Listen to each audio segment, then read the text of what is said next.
എല്ലാവരും ചേർന്ന് ശബ്ദം ഉയർത്തി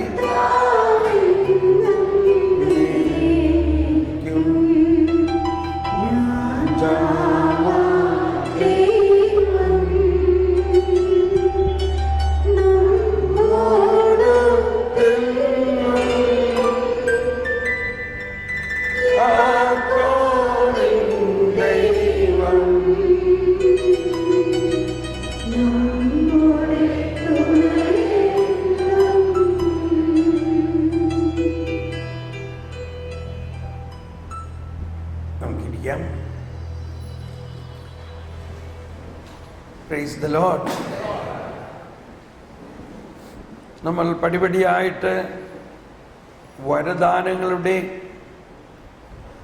കൂടുതലായ വളർച്ചയിലേക്കും അനുഭവത്തിലേക്കും ഉയരണം. എന്നാൽ അതിന് അടിസ്ഥാനപരമായിട്ടുള്ള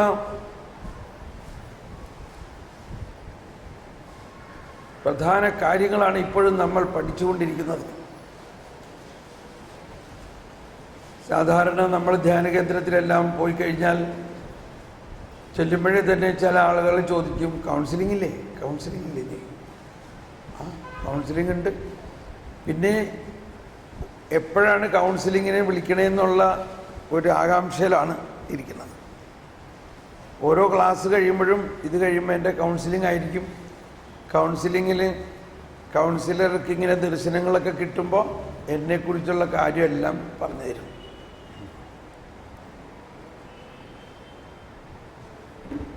അപ്പോൾ ദർശനപരം ഉള്ള കൗൺസിലേഴ്സിൻ്റെ അടുത്ത് എല്ലാവരും വരിയായിട്ട് കൂടുതൽ വരും അല്ലേ? അപ്പം നമ്മൾക്ക് എല്ലാവർക്കും ദർശനപരങ്ങൾ വേണം. അപ്പോൾ സാധാരണഗതിയിൽ നമ്മൾ ഈ ദർശനപരം വളരെ നല്ലൊരു വരമാണ്. എന്നാൽ ആ ദർശനം എന്ന് പറഞ്ഞാൽ എന്താ? അതിന് വെളിപാട് വരങ്ങൾ എന്നാ പറയാ. വെളിപാട് വരങ്ങൾ, അതായത് ദൈവത്തിൻ്റെ വെളിപാടുകളാണ് ദർശനത്തിലൂടെ നമുക്ക് ലഭിക്കുന്നത്. ഒരാളടുത്ത് വന്നിരുന്നു, നമ്മൾ ആ വ്യക്തിക്ക് വേണ്ടി പ്രാർത്ഥിക്കുമ്പോൾ കർത്താവ് ഒരു വെള്ളച്ചാട്ടം കാണിച്ചു തരുമെന്ന് വിചാരിച്ചു. അപ്പം എന്താ അതിൻ്റെ അർത്ഥം? അതിൻ്റെ അർത്ഥം എന്താ? നീ ഒരു വെള്ളച്ചാട്ടത്തിൽ ടൂറ് പോണത് നന്നായിരിക്കും എന്നായിരിക്കും അല്ലേ? വെള്ളച്ചാട്ടം കാണാൻ. അപ്പോൾ ഇന്ന് ഈ വെള്ളച്ചാട്ടത്തിൽ പോയിട്ടുണ്ടോ?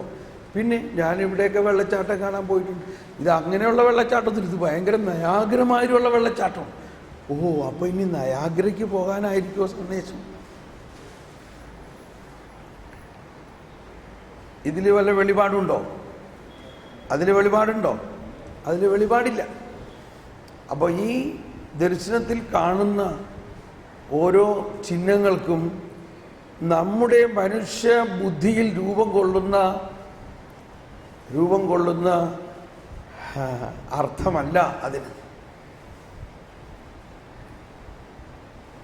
ഇവിടെയാണ് നമ്മൾക്കുണ്ടാകേണ്ട വലിയ വളർച്ച. ഞാൻ എല്ലാ ധ്യാനത്തിലും പറയുന്ന ഒരു കാര്യമാണ്. നിങ്ങളും കേട്ട് ഒരു പ്രാവശ്യം കേട്ടിട്ടുണ്ടാവും, എങ്കിലും വീണ്ടും അത് പറയാൻ തോന്നുകയാണ്. നടന്ന സംഭവമാണിത്. ഒരു ചേട്ടൻ എന്നെ കണ്ടപ്പോൾ പറഞ്ഞു, ഇങ്ങനെ ബ്രദർ ഒന്ന് പ്രാർത്ഥിച്ച് നോക്കി, എൻ്റെ 2 ഫിഷിംഗ് ബോട്ടും വർക്ക് ചെയ്യണില്ല. 2 വർഷമായി മേടിച്ചിട്ട്, 2 വർഷമായിട്ടും ഇതിങ്ങനെ വെറുതെ കിടക്കാം. എന്താണ് അതിന് കാരണം? എന്നൊന്ന് പ്രാർത്ഥിച്ച് ദർശനത്തിൽ പറഞ്ഞേ. അപ്പം ഞാൻ പറഞ്ഞു, ഇങ്ങനെയുള്ള കാര്യങ്ങൾ ദർശനപരം ഉപയോഗിച്ച് പ്രാർത്ഥിച്ച് പറയാനുള്ളതല്ലത്. അത് നമ്മുടെ സാധാരണ ജ്ഞാനവും യുക്തിയിലും മനസ്സിലാവേണ്ട കാര്യങ്ങളാണ്. അതെന്താ അങ്ങനെ പറയണേ? ദർശനപരം ആത്മീയ വരങ്ങൾ ആത്മീയ കാര്യങ്ങൾക്കുള്ളതാണ്. എല്ലാവരും ഒന്ന് പറഞ്ഞേ, ആത്മീയ വരങ്ങൾ ആത്മീയ കാര്യങ്ങൾക്കുള്ളതാണ്. പ്രധാനമായിട്ട് ഈ വരദാനങ്ങൾ ഭൗതികമായ ഇങ്ങനെയുള്ള കാര്യങ്ങൾക്ക് വേണ്ടി ഉപയോഗിക്കരുത്. ഈ അങ്ങനെ ഭൗതികമായ കാര്യങ്ങൾക്ക് വേണ്ടി പ്രാർത്ഥിക്കുമ്പോൾ ഒരു ദർശനം കിട്ടുകയാണെങ്കിൽ അതിൻ്റെ അർത്ഥം ആത്മീയമായ എന്തോ അർത്ഥമാണ് അതിനുള്ളത്. അപ്പോൾ ഇദ്ദേഹം പറയാണ്, ഞാൻ അല്ലെങ്കിൽ അങ്ങയെപ്പോലെയുള്ള ഒരാൾ പ്രാർത്ഥിച്ച് കൃത്യമായി സന്ദേശം കാണിച്ചു തന്നതനുസരിച്ചിട്ടാണ് ഈ 2 ബോട്ട് മേടിച്ചത് തന്നെ. അപ്പൊ ഞാൻ പറഞ്ഞു, അങ്ങനെ വരാൻ വഴിയില്ലല്ലോ. അതിന്നീ എന്നോട് ആ ബ്രദർ പറഞ്ഞു, ദേ ഞാൻ നിങ്ങൾക്ക് വേണ്ടി പ്രാർത്ഥിക്കുമ്പോൾ 2 ബോട്ട് കാണുകയാണ്. കർത്താവ് പറയുന്നു, നീ 2 ബോട്ട് മേടിക്കുക. അങ്ങനെ അദ്ദേഹം സാധാരണഗതിയിൽ മലബാർ പ്രദേശത്ത് ഒരു മൊട്ടക്കുന്നിൽ കശുമാവും തോപ്പ് കൃഷിയാണ് അദ്ദേഹത്തിന്. ഈ ബോട്ടിനെ കുറിച്ചോ മത്സ്യബന്ധനത്തിനെ കുറിച്ചോ യാതൊരു ഐഡിയയും ഇല്ലാത്ത അദ്ദേഹം ഈ സന്ദേശത്തിൻ്റെ പുറത്ത് ബോട്ട് മേടിച്ചു. മനസ്സിലാക്കണം. അപ്പോൾ നമ്മൾ ശുശ്രൂഷ ചെയ്യുന്നവരുടെ സന്ദേശങ്ങൾ ദൈവത്തിൻ്റെ അരുളപ്പാടായിട്ട് തന്നെയാണ് മറ്റുള്ളവർ എടുക്കുന്നതെന്ന് മനസ്സിലാക്കണം.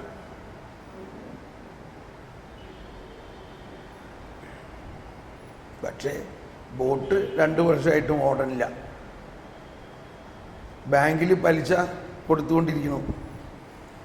അയാളുടെ ബിസിനസ് തകർച്ചയിൽ വന്നിരിക്കുന്നു. ഭയങ്കര പ്രശ്നം. അപ്പോൾ ഞാൻ പറഞ്ഞു, ഞാൻ വേണമെങ്കിൽ അങ്ങനെ സന്ദേശം കിട്ടിയെങ്കിൽ, അതായത് അന്ന് ദർശനത്തിൽ 2 ബോട്ട് കണ്ടു. അപ്പോൾ ഇതാണ് ഈ വരദാനങ്ങൾക്ക് 2 ഭാഗമാണുള്ളത്. ഒന്ന് ജ്ഞാനമാണ്, ഒരു സാഹചര്യത്തെക്കുറിച്ചുള്ള അറിവാണ്. അവിടെ ഒരു സാഹചര്യത്തെക്കുറിച്ചുള്ള അറിവിനെയാണ് ജ്ഞാനത്തിൻ്റെ വചനം എന്ന് പറയുന്നത്. ദർശനത്തിൻ്റെ ആദ്യ ഭാഗമാണത്. ഇനി രണ്ടാമത്തെ ഭാഗമാണ് അതിൻ്റെ വ്യാഖ്യാനം. എന്താണ് ദൈവം തൻ്റെ ആത്മാവിലൂടെ ആ ദർശനത്തിന് അർത്ഥം തരുന്നത് എന്നുള്ളതാണ് വ്യാഖ്യാനം. അതിനാണ് നമ്മൾ ഇത്രയും ദിവസവും ജ്ഞാനത്തിന് വേണ്ടി പ്രാർത്ഥിച്ചതിൻ്റെ ഒരു കാര്യം. ദൈവിക ജ്ഞാനത്തിലൂടെ ഇപ്പം 2 ബോട്ട് കണ്ടു, ബോട്ട് മേടിക്കുക എന്ന് പറഞ്ഞാൽ മാനുഷിക ജ്ഞാനം പോലും അല്ലാതെ വിഡ്ഢിത്തരമാണത്. എന്താണത്? വിഡ്ഢിത്തരം.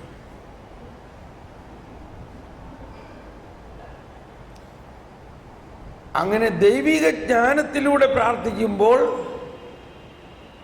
അതിൻ്റെ അർത്ഥം വേറെ പലതായിരിക്കാം. അപ്പോൾ ഈ ഉദാഹരണം ഭംഗിയായി മനസ്സിലാവും. ഞാനപ്പോൾ പറഞ്ഞു, ഞാൻ ആ വ്യാഖ്യാനപരത്തിന് വേണ്ടി പ്രാർത്ഥിച്ചിട്ട് ഈ ദർശനത്തിൻ്റെ വ്യാഖ്യാനം എന്താണെന്ന് നമുക്കിപ്പോൾ തന്നെ പ്രാർത്ഥിക്കാം. ഒന്ന് കൈവീശി കാണിച്ച് പ്രൈസ് ദ ലോർഡ്. അങ്ങനെ ആ ദർശനപരത്തിൻ്റെ വ്യാഖ്യാനത്തിന് വേണ്ടി പ്രാർത്ഥിച്ചപ്പോൾ വ്യാഖ്യാനം കിട്ടി. വ്യാഖ്യാനം കിട്ടിയത് ഇതാണ്: നീ 2 ബോട്ടിലാണ് കാല് വെച്ചിരിക്കുന്നത്. മനസ്സിലായോ? വ്യാഖ്യാനം ഇതാണ്: നിങ്ങൾ 2 വള്ളത്തിലാണ് കാല് വെച്ചിരിക്കുന്നത്. ഇത് കേട്ടപ്പോഴേ അദ്ദേഹം പറഞ്ഞു, അത് വളരെ കൃത്യമാണ്. കണ്ടു? എന്നിട്ട് അദ്ദേഹം പറഞ്ഞു, എൻ്റെ ബ്രദറെ, എന്നെ സഹായിക്കണം, ഇതാണ് എൻ്റെ അവസ്ഥ. ഞാൻ പറഞ്ഞത് കർത്താവ് സഹായിക്കും. കർത്താവ് സഹായിക്കാൻ വേണ്ടിയാണ് 2 വർഷം മുമ്പ് ഈ സന്ദേശം നൽകിയത്. നിങ്ങൾ ഈ 2 വള്ളത്തിൽ കാല് വെക്കൽ നിർത്തണം. അതിനെ കർത്താവ് സഹായിക്കാൻ വേണ്ടിയാണ് ഇതെല്ലാം പറഞ്ഞത്. അപ്പോൾ അദ്ദേഹം പറഞ്ഞു, ഞാനിവിടുത്തെ പ്രാർത്ഥനാ ഗ്രൂപ്പിൻ്റെയൊക്കെ ലീഡറാണ്, അതാണ് ഒരു വള്ളം. എന്നാൽ എനിക്ക് പോണ്ടിച്ചേരിയിലെ ഒരു ഫോറിൻ ലിക്കർ ഷാപ്പുമുണ്ട്, അതാണ് 2ാമത്തെ വള്ളം.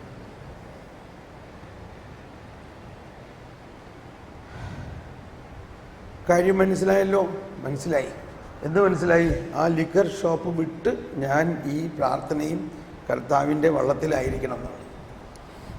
എന്നിട്ട് എന്തേ വിടാഞ്ഞേ? കണ്ടോ, ഇപ്പോഴും വിട്ടിട്ടില്ല. അത് അന്ന് കിട്ടിയ സന്ദേശമാണെങ്കിലും അതിൻ്റെ അർത്ഥം വേറെ തരത്തിലായിപ്പോയി. ഇപ്പം ഇതിൽ നിന്ന് മനസ്സിലായോ നമ്മുടെ സന്ദേശങ്ങൾ പാളിപ്പോയാൽ ഉണ്ടാകാവുന്ന പാളിച്ചകൾ എത്രത്തോളം എത്രത്തോളം അപകടകരമാകാൻ സാധ്യതയുണ്ടെന്നുള്ളത്. ഇത് ഞാൻ വിമർശിക്കുകയല്ല, ഇങ്ങനെയല്ലേ നമ്മളെ പരിശീലനം എന്ന് പറയണത്, അല്ലേ? ആണോ അല്ലയോ? അപ്പം നമ്മൾ ദർശനം കിട്ടുന്നുണ്ടെങ്കിൽ വലിയ വരമാണ് ദൈവത്തിൻ്റെ. അതിനേക്കാൾ വലിയ വരമാണ് അതിൻ്റെ വ്യാഖ്യാനവരം. അങ്ങനെ ദൈവാത്മാവിലൂടെ അത് വ്യാഖ്യാനിച്ചാൽ മാത്രമേ കർത്താവ് പറയുന്ന കാര്യം നമുക്ക് മനസ്സിലാവുള്ളൂ.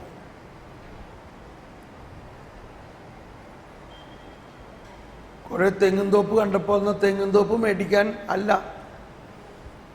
അപ്പം നമുക്ക് കിട്ടുന്ന ദർശനങ്ങളും നമുക്ക് കിട്ടുന്ന സന്ദേശങ്ങളും എല്ലാത്തിനും ആത്മീയമായ അർത്ഥമുണ്ടാകും. ഒന്ന് പ്രാർത്ഥിക്കാം. പരിശുദ്ധാത്മാവേ, എന്നിൽ വസിക്കുന്ന പരിശുദ്ധാത്മാവേ, എനിക്ക് നൽകിയിരിക്കുന്ന വരദാനങ്ങളെ വ്യാഖ്യാനിക്കുന്നതിനും വെളിപാടുകളെ സ്വീകരിക്കുന്നതിനും ജ്ഞാനം നൽകണമേ. പരിശുദ്ധാത്മാവേ, ദൈവീക വെളിപാടുകൾ നൽകണമേ, ദൈവീക വെളിപ്പെടുത്തലുകൾ നൽകണമേ.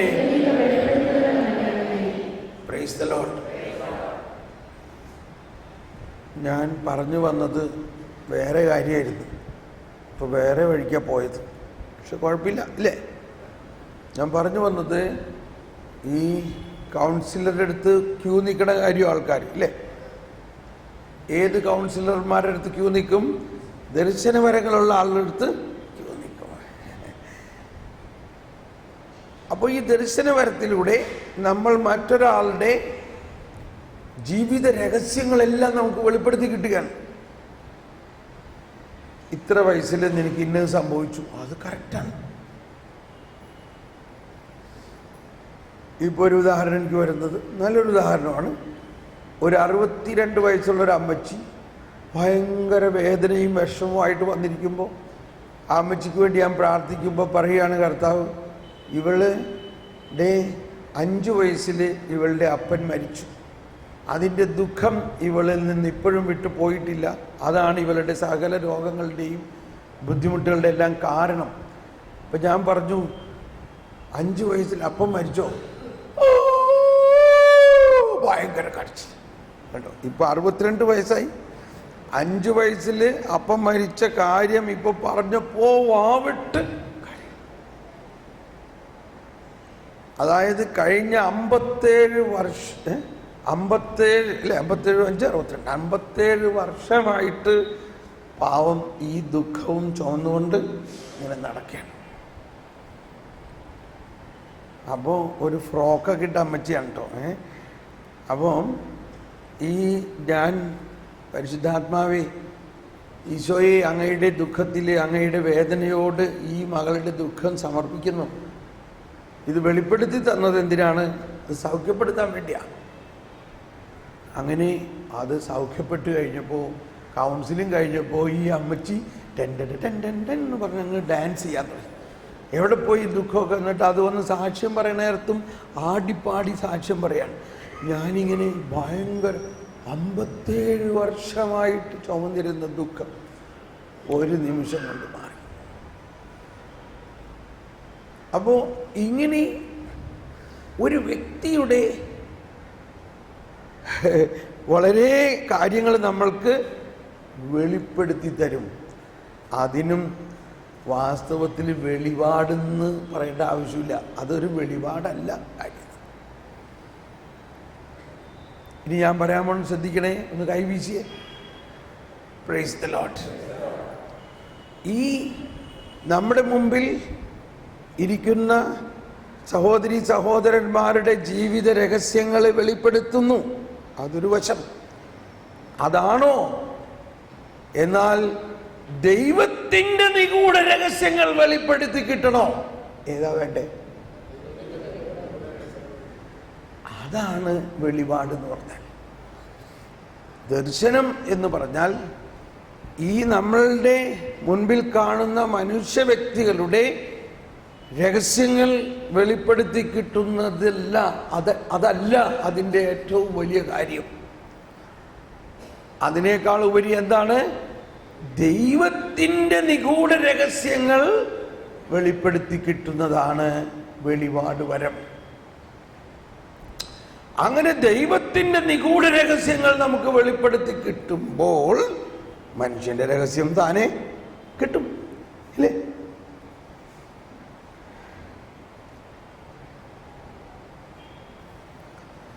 അപ്പൊ നമ്മൾക്കൊരു പുതിയ ആഗ്രഹം, പുതിയ ഉൾക്കാഴ്ച കിട്ടേണ്ടത് ദൈവത്തിൻ്റെ നിഗൂഢ രഹസ്യങ്ങൾ. ഈ കാര്യമാണ് പരിശുദ്ധാത്മാവിനെ കുറിച്ച് ഈശോ പറഞ്ഞിട്ടുള്ളതെല്ലാം. ഈശോ പറഞ്ഞു, ഞാൻ പിതാവിനോട് പ്രാർത്ഥിക്കുകയും ഒരു സഹായകനെ നിങ്ങൾക്ക് വേണ്ടി അയക്കും.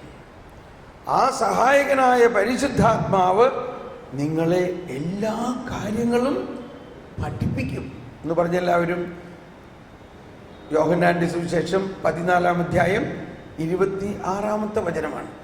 ഒന്ന് വായിച്ചേ.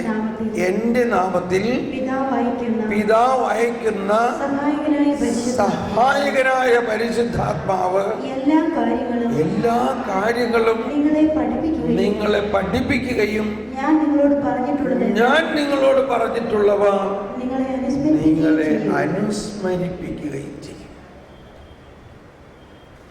ഇതിന് ഉടനെ നമ്മൾ പഴയ നിയമത്തിലേക്ക് പോകേണ്ട ആവശ്യമില്ല.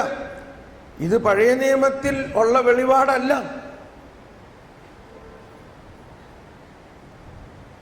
ഇത് കർത്താവ് ഈശോ മിശിഹ തൻ്റെ പാപമോചന ബലിയും മരണവും പുനരുത്ഥാനത്തിന് ശേഷം നമുക്ക് നൽകിയ പരിശുദ്ധാത്മാവാണ്.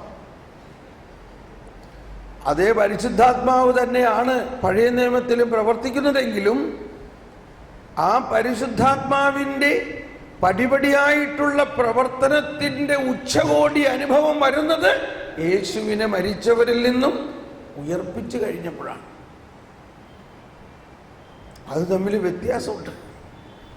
ആ വ്യത്യാസം മനസ്സിലാകണമെങ്കിൽ അതൊരു വെളിപാടാണ്, അതും ഒരു വെളിപാടാണ്. യോഹന്നാൻ 16-ാം അധ്യായത്തിൽ 12-ഉം 13-ഉം വചനങ്ങളിൽ പറയുന്നുണ്ട്. യോഹന്നാന്റെ സുവിശേഷം 16-ാം അധ്യായത്തിൽ 12-ഉം 13-ഉം വചനങ്ങളിൽ ഈശോ ആ അന്ത്യ അത്താഴത്തിന് ശേഷമുള്ള പ്രഘോഷണമാണ്. മരിച്ചിട്ടില്ല, ഉയർത്തിട്ടില്ല. അതിനു മുമ്പ് പറയുകയാണ്, ഇനിയും വളരെ കാര്യങ്ങൾ എനിക്ക് നിങ്ങളോട് പറയാനുണ്ട്. എന്നാൽ അവ ഉൾക്കൊള്ളാൻ ഇപ്പോൾ നിങ്ങൾക്ക് കഴിവില്ല. സത്യാത്മാവ് വരുമ്പോൾ, എല്ലാവരും കരമുയർത്തി ശബ്ദമുയർത്തുന്ന ഏറ്റു പറയുക, സത്യാത്മാവ് വരുമ്പോൾ നിങ്ങളെ സത്യത്തിന്റെ പൂർണ്ണതയിലേക്ക് നയിക്കും. അപ്പോൾ പരിശുദ്ധാത്മാവ് വരുമ്പോൾ ഈ ദൈവിക രഹസ്യങ്ങളുടെ പൂർണ്ണതയിലേക്ക് നമ്മൾ നീങ്ങാൻ പറ്റും. അപ്പോൾ നമ്മുടെ പ്രഥമമായിട്ടുള്ള ലക്ഷ്യം ദൈവത്തിൻ്റെ രഹസ്യങ്ങളെ വെളിപ്പെടുത്തി കിട്ടുക എന്നുള്ളതായിരിക്കണം. അങ്ങനെ ദൈവത്തിൻ്റെ രഹസ്യങ്ങൾ നമുക്ക് വെളിപ്പെടുത്തി കിട്ടിക്കഴിയുമ്പോൾ മനുഷ്യന്റെ രഹസ്യം വെളിപ്പെടുത്തി കിട്ടുക വളരെ ചെറിയൊരു കാര്യമായിട്ട് മാറും.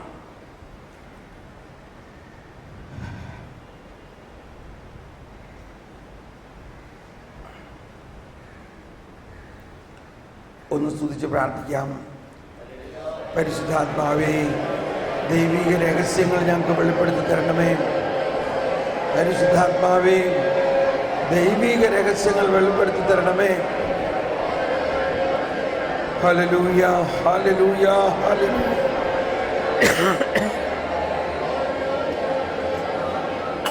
ഞങ്ങളിൽ വസിക്കുന്ന പരിശുദ്ധാത്മാവേ, ദൈവിക രഹസ്യങ്ങൾ ഞങ്ങൾക്ക് വെളിപ്പെടുത്തി തരണമേ.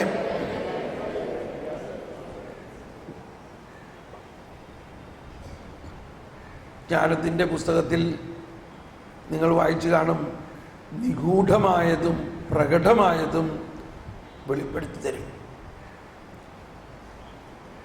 1 കൊരിന്ത്യസ് 2-ാം അധ്യായത്തിൽ 5-ാമത്തെ വചനം. 1 കൊരിന്ത്യസ് 2-ാം അധ്യായത്തിൽ 5-ാമത്തെ വചനം പറയുന്നത്, നിങ്ങളുടെ വിശ്വാസത്തിന്റെ അടിസ്ഥാനം മാനുഷിക വിജ്ഞാനം ആകാതെ ദൈവശക്തിയാകാനാണ് ഈ ജ്ഞാനത്തിന്റെ ആവശ്യം. അപ്പോൾ നമ്മളുടെ ഇത് ശരിക്കും പറയുകയാണെങ്കിൽ ഒരു വലിയ വലിയ മാറ്റം നമ്മളിൽ സംഭവിക്കാനുണ്ട്. വലിയൊരു പൊളിച്ചെഴുത്ത് എന്ന് പറഞ്ഞാൽ നമ്മൾ ഉപയോഗിക്കാറുള്ള വാക്കാണോ പൊളിച്ചെഴുത്ത്? കറക്റ്റാണോ?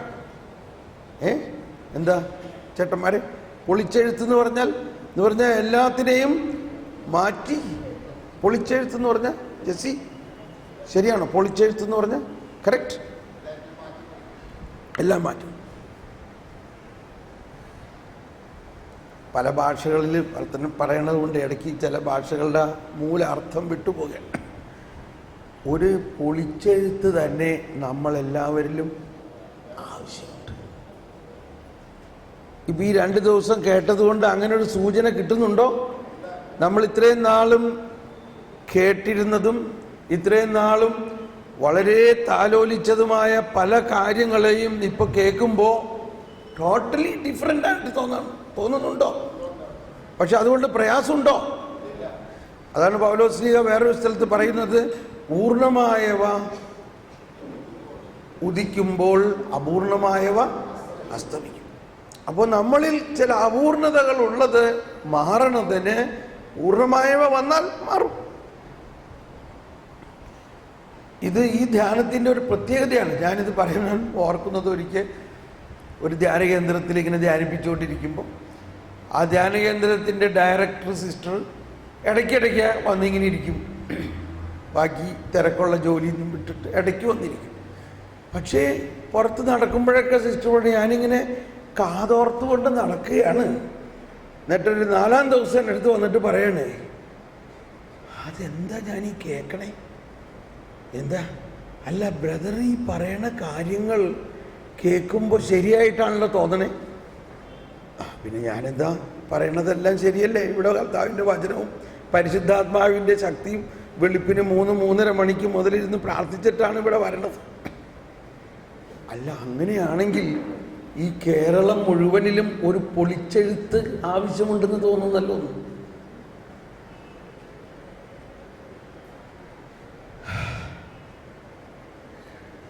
അങ്ങനെ നിങ്ങൾക്ക് ആർക്കെങ്കിലും തോന്നുന്നവരെന്ന് കരം ഉയർത്തിയേ. അങ്ങനെ നിങ്ങൾക്ക് എത്ര പേർക്ക് തോന്നുന്നു? അങ്ങനെ ഒരു മുഴുവൻ പൊളിച്ചെഴുത്ത് തോന്നുന്നവരൊന്ന് കരം ഉയർത്തിയേ, ഒന്ന് കൈവീശി കാണിച്ച്. Praise the Lord. അപ്പം നിങ്ങൾക്ക് കാര്യം മനസ്സിലായി. അതിന് ധൈര്യമുണ്ടോ? ഇത് എവിടെ നിന്ന് തുടങ്ങണം? നമ്മുടെ ഉള്ളിൽ നിന്ന് തന്നെ തുടങ്ങിയാൽ മതി. നമ്മുടെ ഉള്ളിൽ നിന്ന് തന്നെ തുടങ്ങണം. ഞാൻ പറഞ്ഞു ആദ്യത്തെ ദിവസം തന്നെ, അമ്മച്ചിമാരെ കണ്ടോ, ഈശോയുടെ കാലത്തും സ്ത്രീകളായിരുന്നിരിക്കാൻ കൂടുതൽ. അതുകൊണ്ടാണ് ഈശോ എന്നും അടുക്കളക്കാര്യം മാതിരിയാ പറയണേ. കടുക് മണി, ഉപ്പ്, പുളിപ്പ്. എന്തൊക്കെയാണെന്ന് പറഞ്ഞെല്ലാവരും?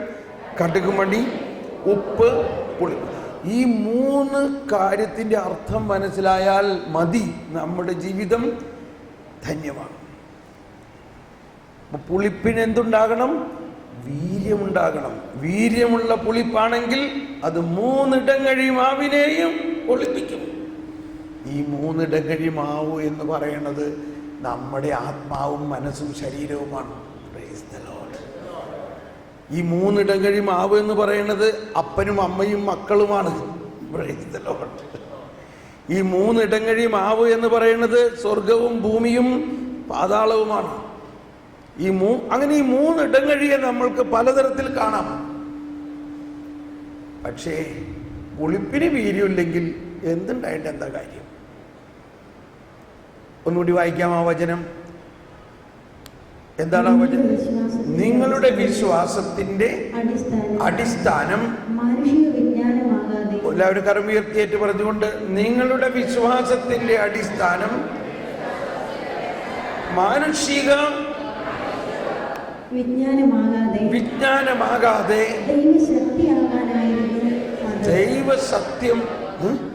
ദൈവശക്തി അപ്പോൾ ഇതിന് നമ്മൾ വേറെ വിധത്തിൽ പറയുകയാണെങ്കിൽ സൂപ്പർസ്റ്റിഷൻ എന്ന് പറയാം. അല്ലെങ്കിൽ സൂപ്പർസ്റ്റിഷൻ എന്താ മലയാളം? ഒരു സൂപ്പർസ്റ്റിഷൻ, അന്ധവിശ്വാസം, അല്ലെങ്കിൽ യഥാർത്ഥമായ വിശ്വാസമല്ല. ഇങ്ങനെ കുറേ കാര്യങ്ങൾ നമ്മുടെ ഉള്ളിൽ കിടക്കുന്നുണ്ട്. ഏത് ബൈബിളിലാണ് വന്നത്? ഒരു ബൈബിളിലും അല്ല വന്നത്. അപ്പോൾ ദൈവത്തിൻ്റെ വചനം നമ്മളിൽ കൃത്യമായ വ്യാഖ്യാനത്തോടെ വരുമ്പോൾ ഈ അന്ധവിശ്വാസങ്ങളെല്ലാം മാറും. ഈ അന്ധവിശ്വാസങ്ങളുടെ എന്തൊരു മുഴക്കം, അന്ധവിശ്വാസങ്ങളുടെ പുറത്ത് പണിതുയർത്താൻ പറ്റില്ല. അന്ധവിശ്വാസങ്ങളുടെ പുറത്ത് പണിതുയർത്താൻ പറ്റില്ല. ഇവിടെ പറഞ്ഞു കേട്ടോ, നിങ്ങളുടെ വിശ്വാസത്തിൻ്റെ അടിസ്ഥാനം എന്ന് പറഞ്ഞാൽ ഫൗണ്ടേഷൻ. ഇപ്പൊ ഈ പള്ളിക്ക് ഒരു ഫൗണ്ടേഷൻ ഇട്ടിട്ടുണ്ട്. എന്തിന്റെ ഫൗണ്ടേഷനായിരുന്നു? ഇത്രയും പണിതുയർത്താൻ. ഇതിന്റെ മീതെ ഒരു 2 നിലയും കൂടി പണിയാൻ പറ്റുമോ? പറ്റൂല. എന്തുകൊണ്ട്? അതിന്റെ ഫൗണ്ടേഷൻ അല്ല. അപ്പൊ ഇവിടെ 2 നില ഉയരത്തിൽ വേണമെങ്കിൽ പണിയാലോ, ഇഷ്ടം പോലെ പൊക്കം കിടക്കാല്ലേ ആകാശം, നമുക്ക് പണിതൂടെ? പക്ഷെ പണിയണമെങ്കിൽ എന്ത് വേണം? ആദ്യം ഈ ഫൗണ്ടേഷൻ മാറ്റണം. കാര്യം മനസ്സിലായില്ലേ? അപ്പൊ എന്തുകൊണ്ടാണ് നമ്മൾ ഉയരാത്തത്? എന്തുകൊണ്ടാണ് നമ്മൾ വളരാത്തത്? ഫൗണ്ടേഷൻ തന്നെ മാറ്റണം. അതിൽ ഈ പറഞ്ഞതിൻ്റെ അർത്ഥം, നിങ്ങളുടെ വിശ്വാസത്തിൻ്റെ ഫൗണ്ടേഷൻ, അടിസ്ഥാനം എന്ന് പറഞ്ഞ ഫൗണ്ടേഷൻ അല്ലേ? നിങ്ങളുടെ വിശ്വാസത്തിൻ്റെ ഫൗണ്ടേഷൻ മാനുഷികമായ ജ്ഞാനത്തിലാകരുത്, മറിച്ച് ദൈവശക്തിയായിരിക്കണം. അപ്പോൾ ഇത് ഒരു വെളിപാടിന്, ആത്മീയ വരങ്ങൾ നമ്മൾ വളരണമെങ്കിൽ ഏറ്റവും പ്രധാനമായൊരു തത്വമാണത്. അപ്പം ഞാൻ 1-2 കാര്യം പറയാം കേട്ടോ. നിങ്ങൾ എന്നോട് വഴക്കാവരുത്. പൊളിച്ചെഴുത്ത് നടക്കാൻ പോവുകയാണ്, പൊളിച്ച് പണിയാൻ പോവുകയാണ്. എവിടെ മുതൽ പൊളിക്കണം? ഇവിടെ 4 നില കെട്ടിടം, ഈ പള്ളി അത്രയ്ക്ക് ഉയരത്തിൽ പണിയണമെങ്കിൽ എന്തുണ്ടാവണം? ഈ ഫൗണ്ടേഷൻ പൊളിക്കട്ടെ. നമ്മുടെ വിശ്വാസത്തിൻ്റെ അടിസ്ഥാനത്തിൽ കിടക്കുന്ന ചില തെറ്റായ ബോധ്യങ്ങൾ മാറണം. Thank you.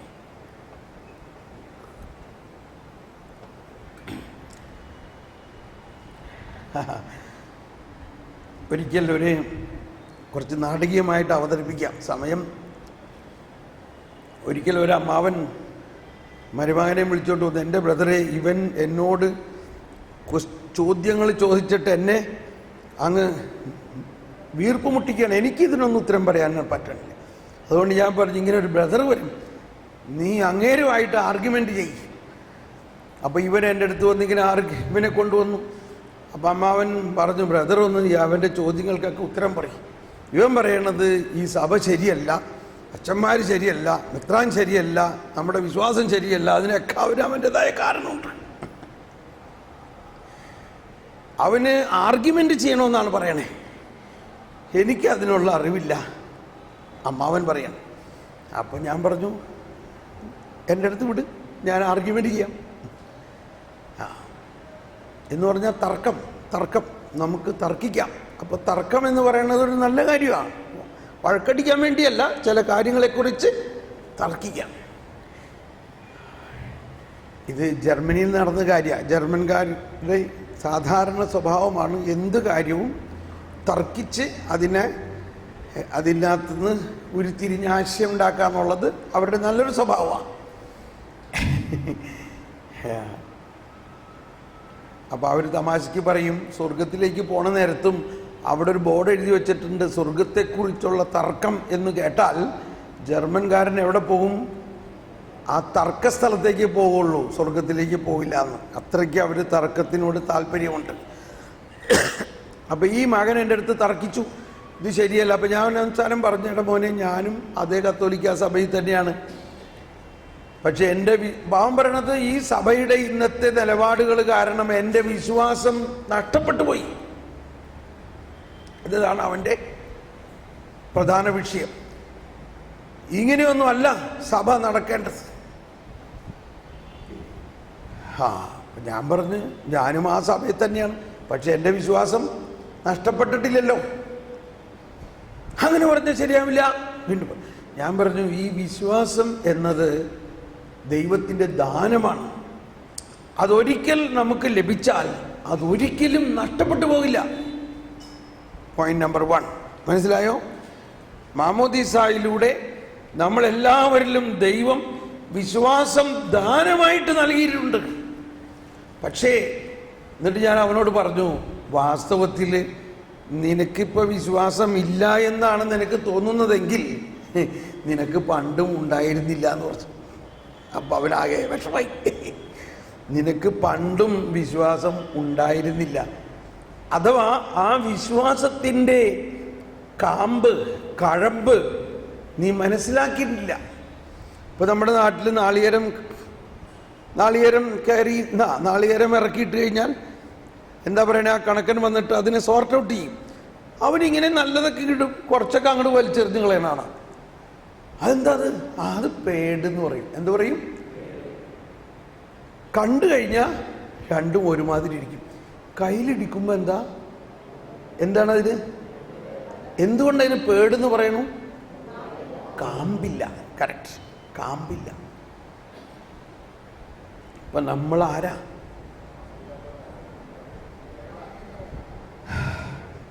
ഞാൻ പറയാനില്ല കാമ്പില്ലാത്തവരാണെന്ന്. നമ്മളൊരു കാര്യം മനസ്സിലാക്കാനൊരു ഉദാഹരണം പറഞ്ഞതാ. നമ്മൾ എങ്ങനെയുള്ളവരായിരിക്കണം? കാമ്പുള്ളവരാണ്. അറ്റ്ലീസ്റ്റ് നമ്മളിൽ കാമ്പുണ്ടെങ്കിലും അത് എന്തോരമാണെന്ന് നമ്മൾ അറിയണം. അപ്പൊ ഞാൻ അവനോട് പറഞ്ഞു, അവൻ പറഞ്ഞു അങ്ങനെയൊന്നുമല്ല, എനിക്ക് പണ്ട് നല്ല വിശ്വാസം ഉണ്ടായിരുന്നു പറഞ്ഞു. ഞാൻ പറഞ്ഞു, ഞാൻ നിന്നെ ഒന്ന് പരീക്ഷിക്കട്ടെ, നിന്റെ അകത്ത് എത്ര വിശ്വാസമുണ്ടെന്ന് ഞാനൊന്ന് പരീക്ഷിക്കട്ടെ. അങ്ങനെ പരീക്ഷിക്കാൻ പറ്റുമോ? പരീക്ഷിക്കാം. ഞാനിപ്പോൾ നിന്നോടൊരു ചോദ്യം ചോദിക്കും. ആ ചോദ്യത്തിന് നീ കൃത്യമായ ഉത്തരം പറയുകയാണെങ്കിൽ നീ പാസ്സാവും, അല്ലെങ്കിൽ പരീക്ഷയിൽ നീ പരാജയപ്പെടും. അവനാകെ ടെൻഷൻ അടിക്കാൻ തുടങ്ങി. ഞാൻ പറഞ്ഞു, നീ വിഷമിക്കൊന്നും വേണ്ട, നീ പാസ്സായില്ലെങ്കിൽ ഞാൻ നിനക്ക് പറഞ്ഞു തരാമല്ലോ. ഞാൻ ചോദിച്ച ചോദ്യം എല്ലാവരും ഒന്ന് കൈവീശിയേ. ഈ ചോദ്യം ഇപ്പോൾ നിങ്ങളെല്ലാവരോടുമായിട്ട് ചോദിക്കുകയാണെന്ന് വിചാരിച്ചോളൂ. അവനോട് ചോദ്യം ഇതാണ്: ദൈവാത്മാവിനോ അശുദ്ധാത്മാവിനോ ശക്തി കൂടുതൽ? അല്ലെങ്കിൽ നിങ്ങളെല്ലാവരും അറിയാവുന്നതാണ്, കണ്ടോ, കാമ്പുണ്ട്. ദൈവാത്മാവും അശുദ്ധാത്മാവും തമ്മിലുള്ള പ്രധാന വ്യത്യാസം എന്താണ്? ദൈവാത്മാവും അശുദ്ധാത്മാവും തമ്മിലുള്ള വ്യത്യാസം എന്താണ്? അപ്പൊ അവൻ ആദ്യം പറയാൻ തുടങ്ങി, രണ്ടും ആത്മാവാണ്, രണ്ടും ആത്മാവാണ്. അപ്പോൾ സമാസമം ശക്തിയാണ്. ഞാൻ പറഞ്ഞത് തെറ്റാണ്. ഇനി നിങ്ങളെന്തെങ്കിലും പറയും. ദൈവാത്മാവും അശുദ്ധാത്മാവും തമ്മിലുള്ള വ്യത്യാസം എന്താ? മുൻപ് ധ്യാനം കൂടി ഒരു ചിരം ഉണ്ടായിരിക്കണേ. പറയും. ആർക്ക് കൃത്യമായിട്ട് ഉത്തരം പറയാൻ ധൈര്യമുള്ളവരൊന്ന് കരമുയർത്തിയേ. ദൈവാത്മാവും അശുദ്ധാത്മാവും തമ്മിലുള്ള വ്യത്യാസം എന്താണെന്ന് കൃത്യമായിട്ട് പറയാൻ സാധിക്കുമെന്ന് തോന്നുന്നവർ കരമുയർത്തിയേ. 1 2 3 4 5 കണ്ടോ? അങ്ങേ വശത്ത് അങ്ങേ അറ്റത്ത്. Praise the Lord. ഇപ്പൊ മനസ്സിലായോ കാമ്പൻ തോരുണ്ടെന്ന്? ഇപ്പൊ മനസ്സിലായോ അടിസ്ഥാനം എന്താണെന്ന്? ഇത് നമ്മൾ വീട്ടുകാരുമായി വിചാരിച്ചാൽ മതി. ഞാൻ ആരാ? ഞാൻ നിങ്ങളുടെ വീട്ടുകാരനാണെന്ന് വിചാരിച്ചാൽ മതി. നമ്മൾ ആരെയും ലജ്ജിപ്പിക്കാനോ ചമ്മിപ്പിക്കാനോ അല്ല. നമ്മൾ എവിടെയാന്ന് നോക്ക്. ഏറ്റവും അടിസ്ഥാനപരമായ ഒരു കാര്യമാണ്. അതാണ് നിങ്ങളുടെ വിശ്വാസത്തിൻ്റെ അടിസ്ഥാനം. നമ്മൾ പിശാച് വലിയ ആളാണെന്ന് ഉദ്ദേശിച്ചുകൊണ്ട് ഒരുപാട് ബന്ധന പ്രാർത്ഥനയും സംരക്ഷണവും ഒക്കെ എടുത്ത് നടക്കാണെന്നു.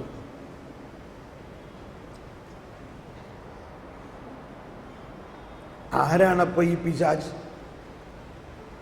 പിശാച് ആരാ? ദൈവവും പിശാചും തമ്മിലുള്ള വ്യത്യാസം എന്താ? ദൈവം സൃഷ്ടാവാണ് എന്നെല്ലാവരും പറഞ്ഞ ദൈവം സൃഷ്ടാവാണ്, സർവശക്തനാണ്. എങ്കിൽ പിശാച് ആരാ?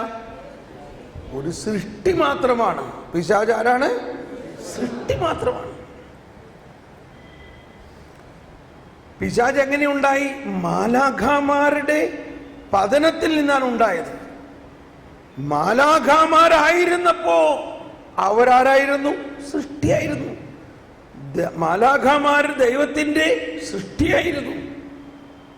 ദൈവത്തിന്റെ സൃഷ്ടികളായിരുന്ന മാലാഖമാരുടെ പതനത്തിൽ നിന്നും വഴിപിഴച്ച് കുറെ പേർ ദൈവത്തെ ധിക്കരിച്ചപ്പോൾ അവർ പിശാചായിട്ട് മാറി. അപ്പോഴും അവരാരായിരിക്കും? സൃഷ്ടി തന്നെയല്ലേ? സൃഷ്ടി തന്നെയാണ്. ഈ ഒറ്റ പോയിന്റ് നിങ്ങൾക്ക് പിടികിട്ടിയാൽ പിന്നെ ഭയങ്കര ശക്തിയായി. പിശാചിനെ പേടിക്കേണ്ട ആവശ്യമുണ്ടോ? കാറ്റക്കിസത്തിൽ 395 ഖണ്ഡികയിലാണ് ഇത് പറയുന്നത്.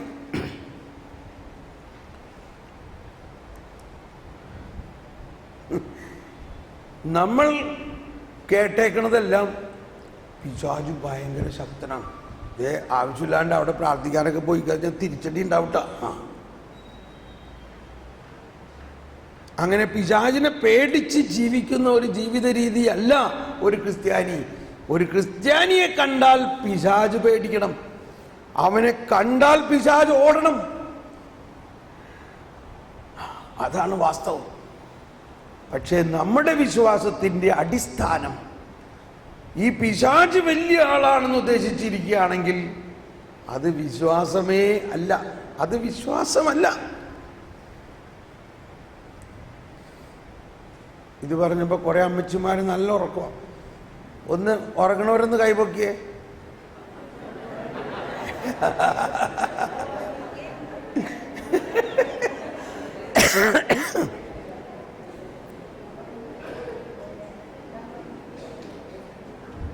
ഇനി വേറൊരു പൊളിച്ചെഴുത്ത് നടത്താൻ പോവാൻ കേട്ടോ, ശ്രദ്ധിക്കണേ. പൊളിച്ചെഴുതട്ടെ. ഞാനും പണ്ട് ഭയങ്കര ബന്ധന